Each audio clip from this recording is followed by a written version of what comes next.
आज पुणी मु आपण सहित आसी पहुँची नुआ रेसिपी सह ताहा हेउछि टमाटो चटनी। यह किपरि प्रस्तुत करेंगे एवं यापाई कौन कौन सामग्री आवश्यक आमे जानिबा। प्रथमे जानिबा यापाई कौन सामग्री आवश्यक।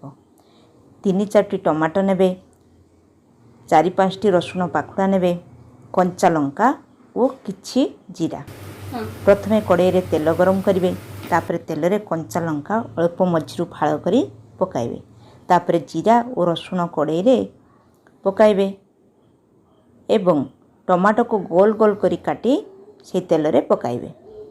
टमाटो अल्प भाजी गला परे ताकू कड़ाई रु बाहर करी आनिबे एवं सबु मिसाई ग्राइंडिंग करनेबे। एहीपरि भाबरे टमाटो चटनी प्रस्तुत हो गला। याकू भात, रुटी, परोटा तथा पकोड़ी, बरा और आलुचप सहित मिसाई खाई परिबे। आउ टेस्ट किपरि लागला कमेंट करी जणाइबे। सांग मानकु शेयर करिवे एवं नुआ नुआ रेसिपी